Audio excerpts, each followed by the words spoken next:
या so hello dear student. तो आज के लेक्चर में हम लोग शुरू करेंगे डायमेंशंस। ओके। तो मैं डायमेंशन शुरू करूं उससे पहले जस्ट आप देख लो सिस्टम ऑफ यूनिट। ओके। ये मुझे पिछले लेक्चर में बता देना चाहिए था बट मैं अभी बता देता हूँ। सिस्टम ऑफ यूनिट क्या होता है। तो आपका बेसिकली कितना सिस्टम ऑफ यूनिट होता है। एक MKS है, एक CGS है, एक FPS है और एक आपका चौथा SI यूनिट होता है जिसका हम लोग यूज करते हैं। ओके। तो आपका MKS सिस्टम में क्या होता है। MKS तो M for metre, K for kilogram, S for second, यहीं से आपका पता चल रहा है। मतलब ये कि आपका लेंथ जो होगा MKS सिस्टम में वो किस में होगा, मीटर में होगा, मास आपका केजी में होगा और टाइम सेकेंड में होगा। ओके। CGS सिस्टम में क्या होगा, देखो आप, C for centigram, G for gram and C for centimetre, actually C for centimetre, G for gram and S for second.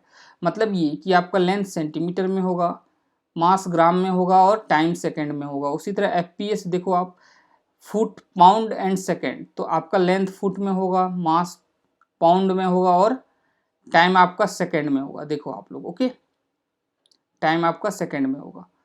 उसके बाद डियर स्टूडेंट,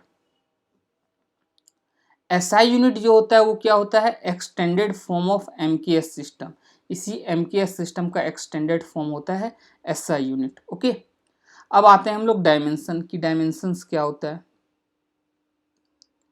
तो इसके डेफिनेशन को देखते हैं।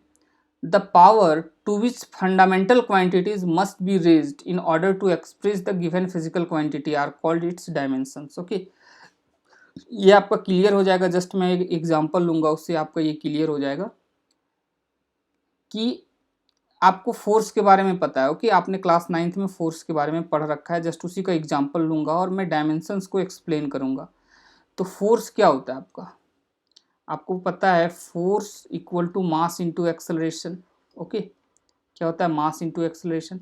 एक्सेलरेशन क्या होता है, change in velocity divided by time, यही होता है। ओके।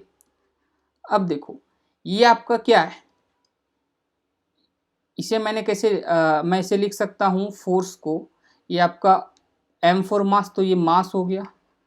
और ये मेरा V माइनस यू क्या है, V minus you change in velocity. और ये क्या होता है, चेंज इन वेलोसिटी भी तो आपका वेलोसिटी ही है। ओके। मतलब डायमेंशनल एनालिसिस में हम लोग मैग्नीट्यूड को नहीं देखते। ओके। जस्ट फिजिकल क्वांटिटी कौन सा है उससे हमें मतलब होता है। तो V माइनस यू आपका क्या है, वेलोसिटी है। ओके। जैसे आप ऐसे समझो, V minus u suppose 20 metre per second minus 5 metre per second equal to 15 metre per second होता है। तो यहाँ हमें मैग्नीट्यूड से मतलब नहीं है, दैट इज 25 15। हमें क्या मतलब है कि ये आपका वेलोसिटी माइनस वेलोसिटी आपका वेलोसिटी ही होता है। ठीक है। That is 15 metre per second भी आपका क्या है, वेलोसिटी है। ऐसा नहीं है कि ये 15 kg है, ये भी आपका 15 मीटर पर सेकेंड है, दैट इज वेलोसिटी। तो वही आपको जो चेंज इन वेलोसिटी होगा वो भी आपका एक वेलोसिटी ही होगा। Okay. Divided by time. Okay. मैं कोशिश कर रहा हूं कि इस फोर्स को फंडामेंटल क्वांटिटी के टर्म्स में लिखूं। ओके। यहाँ देखो आप डेफिनेशन में फंडामेंटल क्वांटिटी के टर्म्स में आपको लिखना है। ठीक है। उसी का पावर में देखूंगा। तो अब देखो वेलोसिटी आपका फंडामेंटल क्वांटिटी नहीं है, मास है, टाइम है। तो वेलोसिटी को क्या लिख सकते हैं हम लोग, length by time. Distance by time होता है, डिस्प्लेसमेंट बाय टाइम होता है। तो वो क्या हो गया आपका, लेंथ बाय टाइम ही है। डिस्प्लेसमेंट क्या है आपका, लेंथ ही है, तो लेंथ बाय टाइम। तो इसे मैं क्या लिख सकता हूँ, फोर्स को, यहाँ से मैं फोर्स को लिख सकता हूँ मास। ओके। वेलोसिटी को मैंने क्या लिख दिया, लेंथ बाय टाइम। तो आपका ये क्या हो जाएगा, मास, वेलोसिटी को मैंने लिख दिया लेंथ बाय टाइम, और नीचे आपका टाइम पहले से एक है और फिर वेलोसिटी का टाइम से मल्टीप्लाई होके ये आ जाएगा टाइम का स्क्वायर। आई बात समझ में। ओके। मैंने क्या किया, वेलोसिटी को लिखा क्या, length by time. Okay. Length by time. Okay. तो डियर स्टूडेंट, अब क्या लिख सकते हो आप यहाँ से, अब यहाँ से आप लिख सकते हो F इक्वल टू इसे लिख सकते हो, फोर्स को आप लिख सकते हो mass to the power 1, length to the power 1, length to the power 1, time to the power 1। Okay. Time to the power -2 actually, ऐसे आप लिख सकते हो। आई बात समझ में। तो फोर्स को मैंने क्या किया, फंडामेंटल क्वांटिटीज़ के टर्म में लिख दिया। मास, लेंथ, टाइम, ये क्या है, फंडामेंटल क्वांटिटीज है, उसी के टर्म में मैं फोर्स को लिखा। अब देखो आप लोग डियर स्टूडेंट, अब हम लोग डायमेंशंस, क्या होगा डायमेंशंस, तो अब यहाँ से आप बोल पाओगे, अब यहाँ से बोल पाओगे 10 the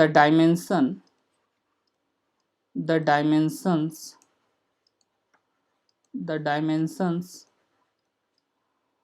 of force are 1 in mass, 1 in mass, 1 in mass।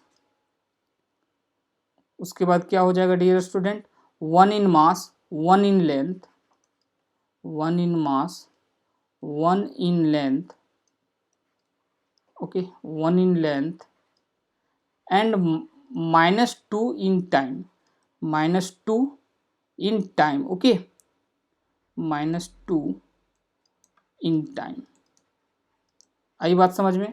तो अब आपको डायमेंशन का डेफिनेशन क्लियर होगा कि the power to which fundamental quantities must be raised in order to express the given physical quantity are called its dimension.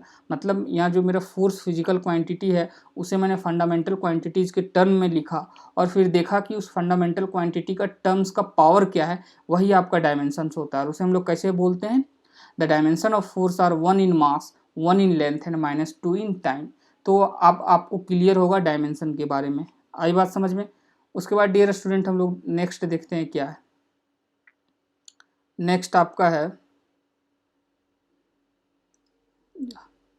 अब हम लोग कुछ फिजिकल क्वांटिटी का डायमेंशन देखेंगे, ओके। उससे जस्ट पहले मैं आपको एक चीज़ और बता देता हूँ। उससे पहले आप लोग ये जान लो कि अब देखो आप लोग डायमेंशंस को हम लोग बोलेंगे तो ये इतना लंबा बोलना काफ़ी लेंदी हो जाएगा कि the dimensions of force are 1 in mass, 1 in length, -2 in time, या मैं लिखूँ mass to the power 1, length to the power 1, time to the power -2। तो इसके लिए जस्ट हम लोग क्या यूज़ करते हैं, dimensional formula and dimensional equation, ठीक है। तो जस्ट आप लोग देखो क्या होता है कि अब देखो हम लोग क्या करते हैं यहाँ पे डियर स्टूडेंट, जिसका हमें डायमेंशन लिखना है उसे हम लोग स्क्वायर ब्रैकेट में रखते हैं, ओके।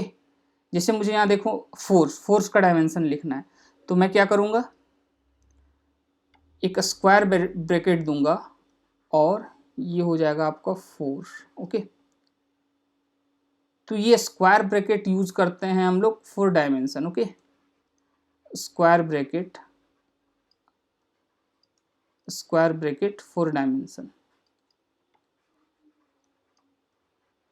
आई बात समझ में। तो ये आपका क्या बताएगा, ये स्क्वायर ब्रैकेट बताता है कि हमें इसका डायमेंशन बताना है।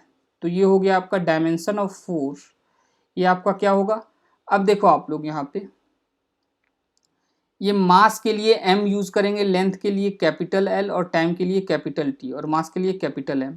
ऐसे हम लोग जस्ट एक लेटर का यूज करेंगे। तो मास के लिए क्या यूज करेंगे m, लेंथ के लिए L और टाइम के लिए T, ओके। तो और इसे भी हम लोग लिखेंगे स्क्वायर ब्रैकेट में। तो मास टू द पावर 1 है, लेंथ टू द पावर 1 है और टाइम का पावर -2 है, ओके। ये रहा। तो डियर स्टूडेंट अब आपका क्या है, तो ये आपका क्या है MLT-2, इसे हम लोग बोलते हैं डायमेंशनल फॉर्मूला, ओके। क्या बोलते हैं, जस्ट मैं यहाँ लिख देता हूँ MLT-2। ये आपका क्या है, ये आपका है dear student dimensional formula of force. क्या है, dimensional formula of force, okay. ये आपका डायमेंशनल फॉर्मूला है। और डियर स्टूडेंट ये जो आपका कंप्लीट इक्वेशन है, ये आपका जो कंप्लीट इक्वेशन है इसे हम लोग बोलते हैं डायमेंशनल इक्वेशन। क्या बोलते हैं, डायमेंशनल इक्वेशन। आई बात समझ में आप लोगों को। तो ये था, हम लोग डायमेंशन के लिए क्या यूज करते हैं, स्क्वायर ब्रैकेट। जैसे जस्ट मैं आपको बता दूं जैसे और क्लियर हो जाएगा आपका। या एक कोई सपोज आपका ब्लॉक है और इस पे फोर्स कुछ लग रहा है, सपोज 20 न्यूटन। ओके, कोई फोर्स 20 न्यूटन लग रहा है। आपको ये लेना है एक्स एक्सिस, ये लेना है वाई एक्सिस। तो डियर स्टूडेंट, आप इस फोर्स में यदि लिखता हूँ वेक्टर एफ, तो आप क्या लिखोगे? 20 न्यूटन आई कैप। यदि मैं लिखता हूँ मॉड ऑफ वेक्टर एफ, तो आप क्या लिखोगे? Magnitude of the force. Okay, magnitude of the force. और यहाँ आपका क्या है? फोर्स आपका एक वेक्टर है। तो यदि आप लिखते हो एफ के ऊपर एरो देते हो, तो आपका क्या हो जाएगा? ये आपको लिखना होगा magnitude into unit vector 20 newton into i cap. यदि मैं मॉड लगाता हूँ तो मुझे इसका मैग्नीट्यूड बताना होगा, तो ये आपका हो जाएगा 20 न्यूटन। और यदि मैं यहाँ स्क्वायर ब्रैकेट लगाता हूँ, तो स्क्वायर ब्रैकेट में आपको ना मैग्नीट्यूड बताना है ना डायरेक्शन बताना है। अब मुझे इसका क्या लिखना होगा? स्क्वायर ब्रैकेट में लिखूँ तो इसका मुझे डायमेंशन लिखना होगा, दैट इज MLT-2। ओके, तो आपको पता चल गया होगा कि स्क्वायर ब्रैकेट हम लोग यूज़ क्यों करते हैं, ताकि मैं उसका डायमेंशन बता पाऊँ। Okay, directly. तो ये है डियर स्टूडेंट डायमेंशन के बारे में। अब क्या है, अब इसके बाद हम लोग देखते हैं कुछ फिजिकल क्वांटिटी का हम लोग डायमेंशन देखते हैं। ओके, जैसे वॉल्यूम। तो डियर स्टूडेंट, वॉल्यूम क्या होता है? आपको पता होगा कि वॉल्यूम आपका length into length into length होता है। Okay, that is L3। आई बात समझ में? वॉल्यूम क्या होता है? Length into length into length. तो डियर स्टूडेंट, अब डायमेंशन ऑफ वॉल्यूम क्या होगा? यहाँ L3 है, तो मास का टर्म नहीं है तो m0 हो जाएगा, L3 है, और टाइम का भी टर्म नहीं है तो ये T0 हो जाएगा। आई बात समझ में? अब आपके दिमाग में आ रहा होगा कि हमने L3 क्यों यूज़ किया। ओके, मतलब एक क्यूब का ही वॉल्यूम क्यों लिया? तो आप किसी का भी वॉल्यूम लोगे तो डायमेंशन यही आएगा। जैसे आपका स्फीयर होता है, स्फीयर का वॉल्यूम क्या आता है? 2/2 नहीं, it's 4/3 pi r cube, 4/3 pi r cube. Okay, तो इसका भी डायमेंशन आपका क्या आएगा? इसका भी डायमेंशन आएगा, देखो 4/3 पाई, ये तो कांस्टेंट है, तो इसका तो कोई डायमेंशन होता नहीं है, कांस्टेंट का कोई डायमेंशन नहीं होता है। ओके, तो ओनली आर क्यूब रहा, तो जो भी डायमेंशन आएगा इस आर क्यूब के कारण आएगा। और ये क्या है? Radius to the power cube. Radius क्या है आपका? रेडियस भी तो आपका लेंथ ही है, तो ये आपका क्या आ जाएगा? L3। ओके, तो ये भी आपका m0 L3 T0। आई बात समझ में आप लोगों को? तो मतलब किसी का भी वॉल्यूम हो उसका डायमेंशन यही होगा। Okay, m0 L3 T0। अब बात आती है डेंसिटी। तो डेंसिटी क्या होता है? डेंसिटी क्या होता है डियर स्टूडेंट? डेंसिटी होता है आपका mass divided by volume. Okay, density आपका होता है mass divided by volume. Okay, तो अब देखो डेंसिटी का डायमेंशन क्या होगा? डेंसिटी का डायमेंशन क्या होगा?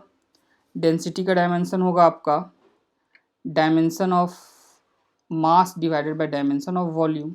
ओके, तो मास का तो ये कैपिटल M होता है, वॉल्यूम के लिए क्या आ जाएगा? L3 आ जाएगा। ओके, अब डियर स्टूडेंट, अब क्या करो आप, ये L3 ऊपर चला जाएगा। ओके, तो ये आपका आ जाएगा M(L)⁻³ और टाइम का तो टर्म है नहीं तो यहाँ 0 हो जाएगा, और M पे क्या होगा? 1 होगा, तो उसे मैं नहीं भी लिखूँ कोई दिक्कत नहीं है। तो ये आपका क्या आ गया? डेंसिटी का डायमेंशन आ गया। ओके, उसी तरह वेलोसिटी। वेलोसिटी क्या होता है आपका? वेलोसिटी क्या होता है? वेलोसिटी होता है displacement by time, displacement by time. Okay, तो अब देखो डायमेंशन ऑफ वेलोसिटी क्या होगा? डायमेंशन ऑफ वेलोसिटी ये आपका हो जाएगा dear student, just a second, ये आपका क्या हो जाएगा? ये आपका s क्या है? s डिस्टेंस है। आई बात समझ में? तो डिस्टेंस आपका, जब ये s डिस्टेंस है तो इसका डायमेंशन क्या होगा? L होगा, और टाइम का तो t होता है, तो ये आपका क्या आ जाएगा? m का टर्म है नहीं तो 0 होगा, L(T)⁻⁻1। आई बात समझ में? ये आपका हो गया वेलोसिटी का डायमेंशन। और हम लोग कुछ क्वांटिटी का डायमेंशन देखते हैं।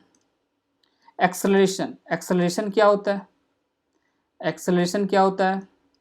ए equal to v minus u by T.